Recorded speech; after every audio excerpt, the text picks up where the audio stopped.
नमस्कार विद्यार्थी मित्रांनो, आज आपण अभ्यासणार आहोत सेटमधील प्रॅक्टिस सेट 1.3.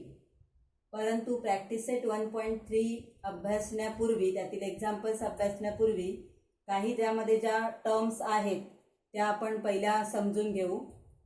पहिला आहे वेन डायग्रॅम. तर वेन डायग्रॅम म्हणजे काय आहे?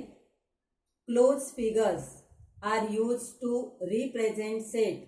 Such representation are called Venn diagram. संच किंवा सेट रिप्रेझेंट करण्यासाठी, दर्शवण्यासाठी काही क्लोज फिगर्स वापरल्या जातात. क्लोज फिगर्स म्हणजे बंद आकृत्या वापरल्या जातात. त्या आकृत्यांना वेन डायग्रॅम असं म्हणतात. उदाहरणार्थ इथे दाखवलेले आहे, एक स्क्वेअर शेप दाखवला आहे किंवा ओव्हल शेप दाखवला आहे. त्यासाठी तुम्ही सर्कल वापरू शकता, रेक्टँगल वापरू शकता, स्क्वेअर वापरू शकता, फ्लॉवर शेप वापरू शकता.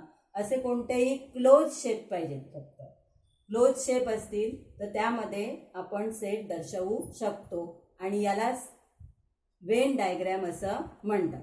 आता याचा प्रथम वापर जो आहे तो जॉन वेन या शास्त्रज्ञांनी केला, म्हणून त्याला वेन डायग्रॅम असं म्हणतात. दुसरं टर्म आहे ती म्हणजे subset. If A and B are two given set and every element of set B is also an element of set A, then B is a subset of A. Subset म्हणजे उपसंच. समजा A आणि B हे दोन दिलेले संच आहेत. Every element of set B म्हणजे सेट B मधला एव्हरी एलिमेंट, प्रत्येक घटक हा set is an element of set A. हा जर सेट ए चा सुद्धा एलिमेंट असेल, then B is a subset of A. तर बी ला ए चा सबसेट असं म्हणतात. फॉर एक्झाम्पल बघा, ए इज इक्वल टू, ए या सेटमध्ये कोणते घटक आहेत? 1 2 3 4 5. बी सेटमध्ये कोणते घटक आहेत? 1 3 5. आता बी सेटमधला 1 हा एलिमेंट आहे जो ए या सेटचा सुद्धा आहे. दुसरा एलिमेंट आहे 3 जो ए या सेटचा सुद्धा एलिमेंट आहे. तिसरा एलिमेंट आहे बी सेटमधला 5 जो ए या सेटमध्ये सुद्धा आहे. म्हणजेच बी सेटमधला प्रत्येक एलिमेंट हा ए सेटचा सुद्धा एलिमेंट आहे. म्हणून बी इज सबसेट ऑफ ए. आता हे सबसेटचं जे आहे ते साइन आहे, सिम्बॉल आहे. हे जे साइन आहे सिम्बॉलिकली आपण हे जे वाक्य आहे ते वाक्य आपण symbolically written as B subset of A. जो सबसेट आहे तो अक्षर पहिला आला पाहिजे आणि ज्याचा सबसेट आहे ते अक्षर नंतर आलं पाहिजे. अशा पद्धतीने आपल्याला हे सेट रिप्रेझेंट करायचं आहे किंवा रिटर्न करायचं आहे. प्रत्येक वेळी पूर्ण वाक्य लिहायची आवश्यकता नाही. या चिन्हाचा वापर करून शॉर्टमध्ये आपण असं लिहू शकतो. नंतर आहे युनिव्हर्सल सेट. ही पुढची टर्म आहे. युनिव्हर्सल सेट म्हणजे विश्वसंच.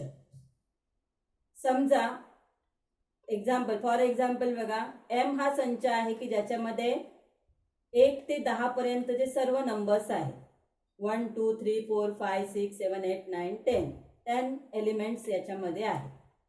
अजून काही सेट दिलेले आहेत. सेट एक्स आहे ज्याच्यामध्ये 2 4 आणि 6 आहेत एलिमेंट. वाय सेटमध्ये 5 आणि 10 हे 2 एलिमेंट आहेत. झेड या सेटमध्ये 3 6 9 हे 3 एलिमेंट आहेत. आता हे प्रत्येक सेटमधले जे एलिमेंट आहेत ते एम मध्ये आहेत. 2 4 6 आहे, 2 4 6 आहे, 5 10 आहे, 3 6 9 हे एलिमेंट्स एम या सेटमध्ये आहे. म्हणजे या तीनही सेटच्या संदर्भातला एम हा काय झाला? युनिव्हर्सल सेट झाला. कारण हे सगळे या एमचे सबसेट आहेत. एक्स हा एमचा सबसेट आहे, वाय हा सुद्धा एमचा सबसेट आहे, झेड हा सुद्धा एमचा सबसेट आहे. म्हणजे या तीनही सेटच्या संदर्भात एम हा त्यांचा काय झाला? युनिव्हर्सल सेट झाला. युनिव्हर्सल सेट हा प्रत्येक सिच्युएशन नुसार वेगवेगळा असतो. And it is denoted bye you. नेहमी तो यू या अक्षराने दर्शवला जातो. आणि वेन आकृतीने जेव्हा आपण युनिव्हर्सल सेट दाखवतो तेव्हा शक्यतो रेक्टँगलमध्ये दाखवला जातो. आयताचा वापर केला जातो युनिव्हर्सल सेट दर्शवण्यासाठी. त्या पुढची टर्म आहे complement of a set. U is the set of numbers from 1 to 9. 1 2 3 4 5 6 7 8 9 असे 9 एलिमेंट त्याच्यामध्ये आहे. ए या सेटमध्ये कोणते एलिमेंट्स आहेत? 1 3 5 7. आता हे दोन सेट दिलेले आहेत. तर याचा कॉम्प्लिमेंट सेट. कॉम्प्लिमेंट सेट म्हणजे काय आहे? If you is a universal set and set A is a subset of universal set, then set of all elements in U which are not in set A is called complement of set A. U हा universal set आहे. A is the subset of universal set. A हा U चा subset आहे. म्हणजे A मधला प्रत्येक घटक, प्रत्येक एलिमेंट हा U मध्ये आहे. 1 आहे, 3 आहे, 5 आहे, 7 आहे. म्हणजे ए हा यू चा सबसेट आहे. Then set of all elements in U which are not in set A. आता सेट यू मधले सर्व घटक जे ए मध्ये नाही आहेत. आता ए मध्ये नाही आहेत असे घटक कोणते आहेत? त्याच्यातले त्याला कॉम्प्लिमेंट ऑफ सेट ए असं म्हणतात. उदाहरणार्थ सेट ए मध्ये 2 नाही आहेत, 3 आहेत, 4 नाही आहेत, 6 नाही आहेत आणि 8 नाही आहेत आणि 9 पण नाही. म्हणजे हे 2 4 6 8 9 हे आहेत कॉम्प्लिमेंट ऑफ सेट ए. म्हणजे जे यू मध्ये आहेत पण ए मध्ये नाही अशा सेटला कॉम्प्लिमेंट ऑफ सेट ए असं म्हणतात. And it is denoted by A dash. A लिहायचं आणि त्याच्या डोक्यावर अशी थोडीशी डॅश काढायची आहे. ए डॅश असं त्याला म्हणतात. It is denoted by A dash. आता प्रॅक्टिस सेट 1.3 मधलं पहिलं एक्झाम्पल आपण अभ्यासूया. या एक्झाम्पलमध्ये 4 संच दिलेले आहेत, 4 सेट दिलेले आहेत. A is equal to A, B, C, D, E. B equal to C, D, E, F. C equal to B, D and D equal to A, E असे 4 सेट दिलेले आहेत. Then which of the following statement are true or false? He 6 statement दिलेली आहेत. त्याच्यापैकी true कोणती आहेत आणि false कोणती आहेत ती आपल्याला लिहायची आहे.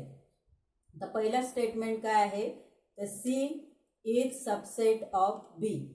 म्हणजे सी या सेटमधील प्रत्येक एलिमेंट हा बी मध्ये आहे का आपण चेक करू. सी मध्ये कोणते एलिमेंट्स आहेत? बी आणि डी. सी मधला प्रत्येक एलिमेंट हा बी मध्ये पाहिजे.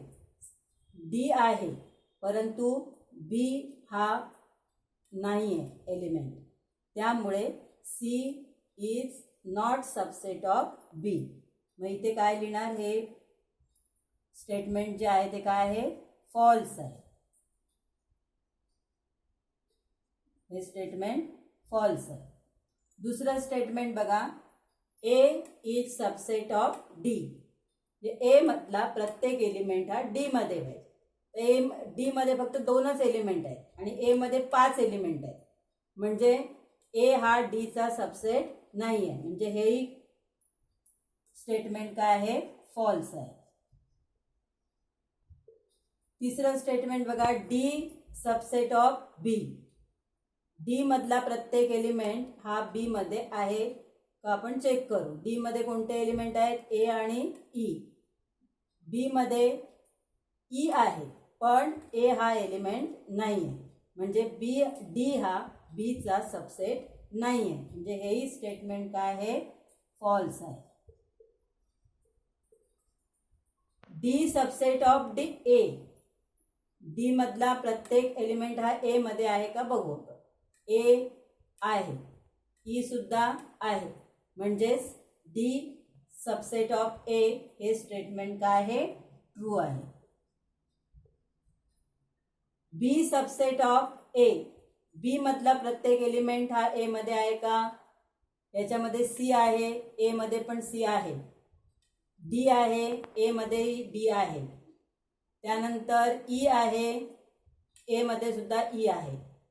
बी मध्ये एफ आहे, पण ए मध्ये एफ नाही आहे, म्हणजेच बी मधला प्रत्येक एलिमेंट हा ए मध्ये नाही आहे, म्हणजे याचाच अर्थ हे स्टेटमेंट सुद्धा फॉल्स आहे. आता 6वं स्टेटमेंट बघा, C subset of A, C मधला प्रत्येक एलिमेंट हा ए मध्ये आहे का पाहू आपण. बी आहे, सी मध्ये बी आहे, ए मध्ये सुद्धा बी आहे. सी मध्ये डी आहे, ए मध्ये सुद्धा डी आहे, म्हणजे सी मधला प्रत्येक एलिमेंट ए मध्ये आहे, याचा अर्थ C is subset of A. This is true statement. अशा पद्धतीने आपल्याला ट्रू फॉल्स लिहायचे आहे. दुसरं एक्झाम्पल आहे, take the set of natural numbers from 1 to 20 as universal set and show set X and set Y using Venn diagram. आपल्याला 3 set दिलेले आहेत, युनिव्हर्सल सेट दिलेला आहे, एक्स सेट दिलेला आहे आणि वाय सेट दिलेला आहे, आणि आपल्याला ते सेट वेन डायग्रॅमने दाखवायचे. आता take the set of natural numbers from 1 to 20 as universal set, म्हणजे युनिव्हर्सल सेटमध्ये कोणते नंबर्स येणार, 1 to 20. 1 पासून 20 पर्यंतचे नंबर्स आपल्याला लिहायचे आहेत युनिव्हर्सल सेटमध्ये. 1 2 3 4 5 6 7 8 9 10 11 12 13 14 15 16 17 18 19 आणि 20. हा सेट काय झाला, कंप्लीट झाला. हा यू आहे. फ्रॉम 1 to 20 नंबर्स आपल्याला लिहायचे. Take the set of natural numbers from 1 to 20 as universal set. हा युनिव्हर्सल सेट झाला. आता दुसरा सेट त्याने दिलेला आहे X. X is the set of x such that x is a natural number and x is greater than 7 and less than 15.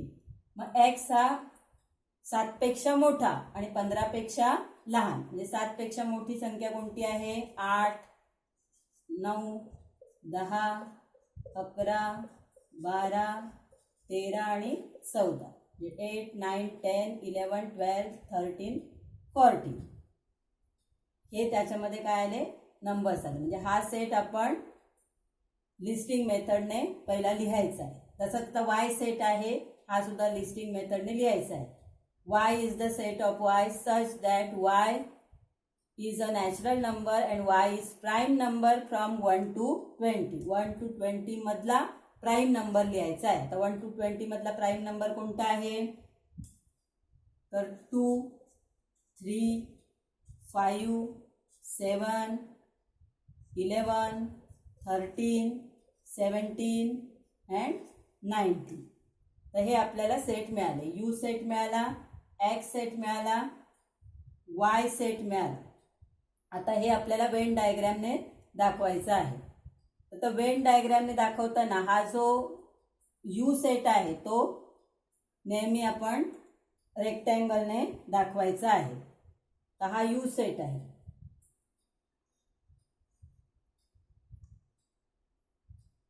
You set मध्ये सगळे घटक येणारच आहेत. आता हा जो सेट आहे तो सेट एक्स आहे. तर एक्स सेट मध्ये हा एक्स सेट आहे आणि दुसरा आहे तो वाय सेट आहे. हा वाय सेट आहे. या दोघांमधले कॉमन घटक कोणते आहेत बघा. कॉमन घटक कोणते आहेत, 8 9, 10, 11 आहे आणि 13 आहे. हे दोन कॉमन एलिमेंट आहेत. मग हे कॉमन एलिमेंट जे आहेत ते मध्ये लिहायचे. 11 and 13. आता मग 11 आणि 13 सोडून एक्स मध्ये कोणते राहिलेत एलिमेंट ते लिहून घ्यायचे. 8, 9, 10, 8, 9, 10, 12, 14. आता वाय मध्ये हे दोन सोडून कोणते राहिले? 2, 3, 5, 7. 2, 3, 5, 7, 17 आणि 19 हे नंबर्स आले. आता हे टोटल नंबर किती झाले? 1, 2, 3, 4, 5, 6, 7, 8, 9, 10, 11, 12, 13. तर 20 पैकी 13 नंबर झाले. तर 7 नंबर कोणते राहिलेले आहेत ते उरलेले नंबर लिहायचे आहेत आपल्याला. आता हे उरलेले कोणकोणते आहेत बघा. 1 आहे का याच्यामध्ये? नाही आहे, म्हणजे 1 लिहायचं आहे. हे दोन सर्कलच्या बाहेर लिहायचं. 1 नंतर 2 आलेला आहे, 3 आलेला आहे, 4 आलेला नाही आहे तो लिहा, 5 आलाय, 6 आलेला नाही आहे तो लिहा, 7 आलाय, 8 आलेला आहे, 9 आलेला आहे, 10 आलेला आहे, 11 आलेला आहे, 12 आलेला आहे, 13 आलेला आहे, 14 आलेला आहे, 15 आलेला नाही आहे. 15 लिहा. उरलेली जी एम्प्टी स्पेस असेल तिथे कुठे पण तुम्ही लिहू शकता. नंतर 16, 17 आलाय, 18 आणि 20. 1, 2, 3, 4, 5, 6, 7 असे एकूण टोटल 20 नंबर्स झाले. म्हणजे हे हा एक्स सेट आहे, हा वाय सेट आहे आणि हा टोटल सगळ्यांचा मिळून 1 to 20चा युनिव्हर्सल सेट आहे. अशा पद्धतीने आपल्याला वेन डायग्रॅमने हे दाखवायचं आहे. तिसरा प्रश्न आहे. दोन सेट दिलेले आहेत. यू सेट दिलेला आहे. यू सेट मधले एलिमेंट आहेत 1, 2, 3, 7, 8, 9, 10, 11, 12. पी सेट दिलेला आहे, त्याच्यामध्ये एलिमेंट्स आहेत 1, 3, 7, 10. आता आपल्याला पहिला प्रश्न त्यांनी दिलाय, show the set U, P and P dash by Venn diagram. आता यू आणि पी तर आपल्याला दिलेला आहे. आता आपल्याला शोधायचा कोणता आहे तर पी डॅश. पी डॅश म्हणजे यू मध्ये असलेले आणि पी मध्ये नसलेले. म्हणजे 1, 3, 7, 10 हे घटक लिहायचे नाहीत. उरलेले सर्व घटक म्हणजे 2 आहे, नंतर 2, 3 आहे, याच्यामध्ये 7 आहे, 8, 9, 11 आणि 12 हे घटक पी डॅशमध्ये येतील. टोटल एलिमेंट्स किती आहेत? 1, 2, 3, 4, 5, 6, 7, 8, 9.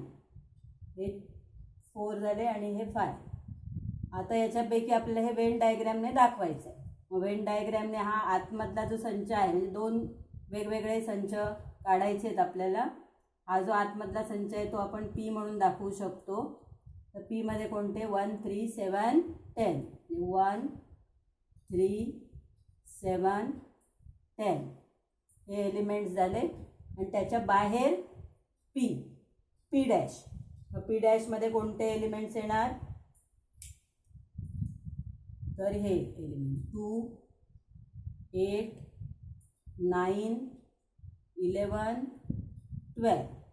आणि हा सेट कोणता आहे? पी डॅश आहे. आणि हे दोन्ही मिळून कोणता सेट तयार झाला आहे तर यू सेट आहे. म्हणून यू आला आपण बाहेर ठेवू. हा यू सेट आहे. अशा प्रकारे आपण वेन डायग्रॅमने हे सेट दाखवू शकतो. तर दुसरा प्रश्न काय आहे, verify P dash of complement set of P dash equal to P, हे आपल्याला प्रूव्ह करायचं आहे. व प्रूव्ह करण्यासाठी पुन्हा यू सेट आपण जो दिलेला आहे तो लिहिला, त्याला तुम्ही गिवन म्हणू शकता. गिवन पी सेट पण दिलेला आहे, तोही गिवन आहे. त्याच्यानंतर पी डॅश तुम्हाला काढायचा आहे या दोन सेटवरून. पी डॅश आपण इथे काढला आहे, तोच आपण इथे लिहू. 2, 8, 9, 11, 12 हे पी डॅश आहे. आता कॉम्प्लिमेंट ऑफ पी डॅश म्हणजेच पी डॅशमध्ये असलेले घटक आपल्याला लिहायचे नाही आहेत. यूमधले हे घटक सोडून कोणते राहिले ते लिहायचे. ते कॉम्प्लिमेंट ऑफ पी डॅश येणार. म्हणजे कोणते राहिले आहेत तर आता 1, 3, 7 आणि 10 हे घटक जे पी डॅशमध्ये नाही आहेत पण यूमध्ये आहे, तर तो कॉम्प्लिमेंट ऑफ पी डॅश. मग आपण हा जर स्टेटमेंट 1 घेतला आणि हा स्टेटमेंट 2 घेतला, तर फ्रॉम 1 and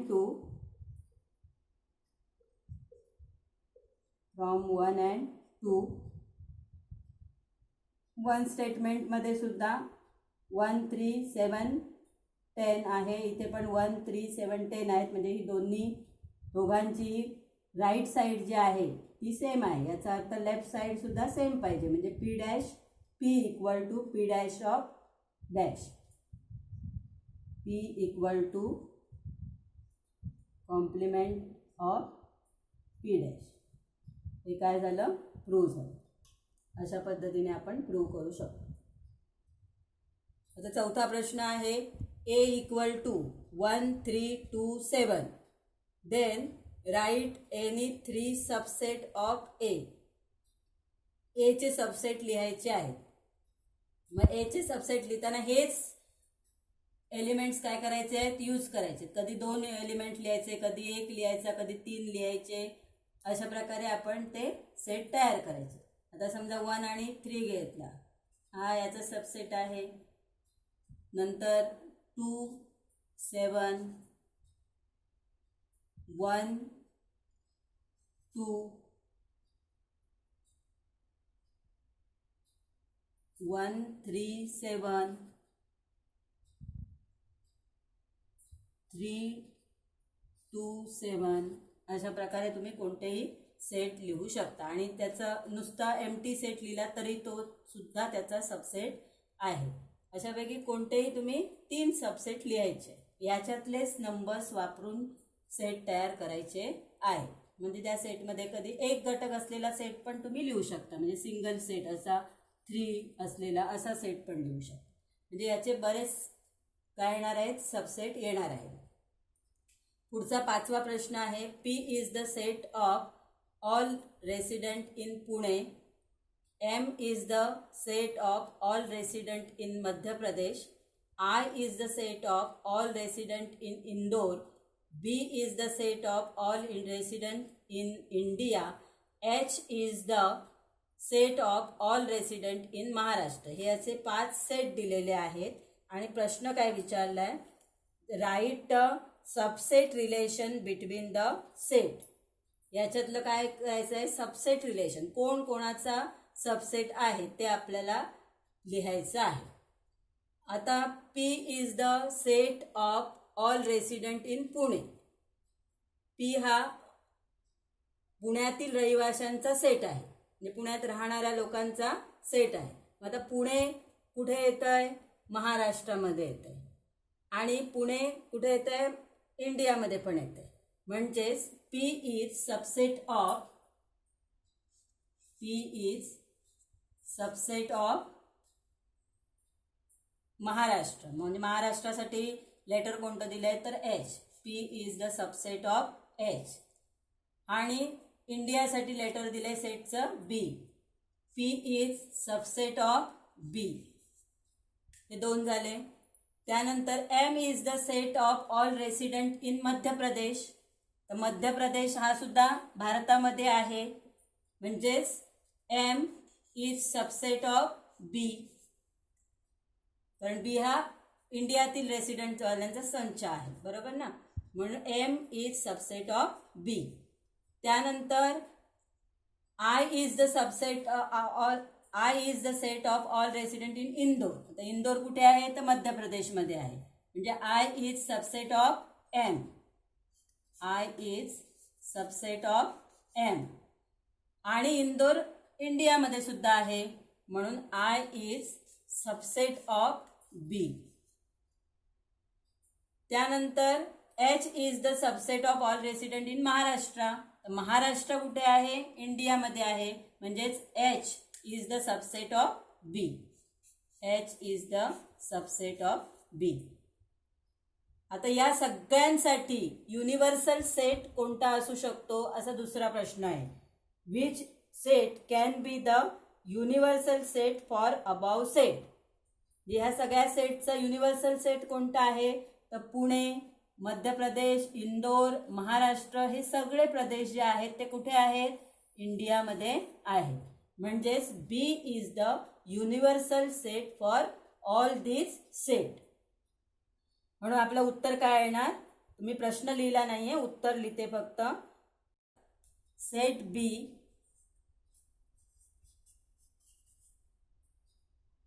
कॅन बी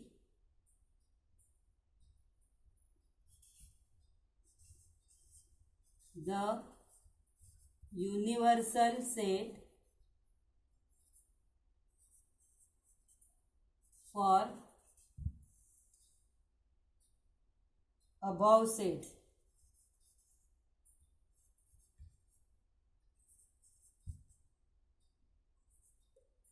असं आपल्याला आन्सर लिहायचं आहे. मी क्वेश्चन लिहिलेला नाही आहे, क्वेश्चन तुम्हाला मी वाचून दाखवला, आन्सर लिहिलं आहे. पुन्हा एकदा आन्सर बघा. पुणे सेट कोणता आहे, P. Madhya Pradesh M. Indore I. Maharashtra H. हे सगळे जे सेट आहेत ते बी या सेटचे सबसेट आहेत, कारण हे सगळे प्रदेश जे आहेत ते इंडियामध्ये आहेत. आणि त्यामुळे B can be the universal set for above sets. Question number 6 आहे. Which set of the numbers could be the universal set for the set given below. याच्यामध्ये 2 सब क्वेश्चन आहेत. दोन्ही सब क्वेश्चनसाठी तुम्हाला उत्तर सेमच येणार आहे, फक्त तुम्ही क्वेश्चन वेगळं लिहायचं आहे. क्वेश्चन नंबर 1 वेगळा लिहा, त्याच्यासाठी आन्सर लिहा हे, पुन्हा क्वेश्चन नंबर 2 लिहा आणि त्यासाठी आन्सर हे पुन्हा लिहा. इथे A set of multiple of 5, B is the set of multiple of 7 आणि C is the set of multiple of 12. हे मी लिहिलं नाही आहे, मी फक्त 5चं दिलेलं आहे. त्यानंतर तुम्हाला लक्षात यावं म्हणून मी हा सेट लिहिलेला आहे लिस्टिंग मेथडमध्ये. मल्टिपल ऑफ 5 मध्ये कोण कोण येणार तर 0 येणार, 5, 10, 15 हे पॉझिटिव्ह मल्टिपल येणार आणि -5, -10, -15 ... हे निगेटिव्ह मल्टिपल येणार. मग आता हे सगळे नंबर्स जे आहेत याच्यापैकी पॉझिटिव्ह मल्टिपल आहे, ते पॉझिटिव्ह मल्टिपल तुम्हाला n म्हणजे नॅचरल नंबरच्या सेटमध्ये मिळतील, डब्ल्यूमध्ये मिळतील, होल नंबर सेटमध्ये आणि आयमध्ये पण मिळतील. आणि जर निगेटिव्ह मल्टिपल विचारले तर फक्त I B the universal set. तर दुसऱ्या सब क्वेश्चनसाठी सुद्धा तुम्हाला हेच आन्सर लिहायचं आहे. त्याच्यामध्ये मल्टिपल ऑफ 4 विचारले, इथे मल्टिपल ऑफ 5 आहे, मल्टिपल ऑफ 7 आहे, मल्टिपल ऑफ 12 आहे, त्याच्यामध्ये मल्टिपल ऑफ 4 विचारले. आणि त्याच्यातला दुसरा प्रश्न आहे की set of T is the set of all even square number. Even square number कोणते आहेत तर 4, 0 पहिला येईल, 0, 4, 16, 36 असे इव्हन स्क्वेअर नंबर येतील. मग हे सुद्धा याच सेटमध्ये असणार आहे, एन मध्ये डब्ल्यूमध्ये असणार आहे, आयमध्ये असणार आहे. त्यामुळे दोघांसाठी आन्सर जे आहे या दोन्ही सब क्वेश्चनसाठी ते हे सेम लिहायचं आहे. क्वेश्चन नंबर 7 आहे. Let all student of class form a universal set. Let set A be the student who secured 50% or more marks in maths. Then write the complement of set A. आता याचा answer लिहिताना पहिलं you set लिहायचं आहे. You set काय आहे, all the student of class ए म्हणजे वर्गातील सर्व स्टुडंट्सचा सेट आहे. मग त्यामध्ये जास्त मार्क मिळालेले पण असतील, 50% वाले पण असतील आणि कमीवाले पण असतील. A is the set of student who secured 50% or more marks in maths. A हा जो सेट आहे तो सेट कोणाचा आहे तर 50% किंवा त्यापेक्षा जास्त मार्क मॅथ्समध्ये मिळालेल्या विद्यार्थ्यांचा सेट आहे. मग तुम्हाला कॉम्प्लिमेंट ऑफ ए लिहायचं आहे. तर कॉम्प्लिमेंट ऑफ ए म्हणजे ए सेटमधला एकही एलिमेंट त्याच्यामध्ये येणार नाही. ए सेटमधले एलिमेंट सोडून उरलेले जे यू सेटमध्ये आहेत ते आपल्याला लिहायचे. मग 50% or more marks in maths हे स्टुडंट सोडले तर यूमध्ये काय राहतील तर student who secured less than 50% marks in maths. तर हा complement of A. Student who secured less than 50% marks in maths. अशा प्रकारे तुम्हाला हे आन्सर लिहायचं आहे.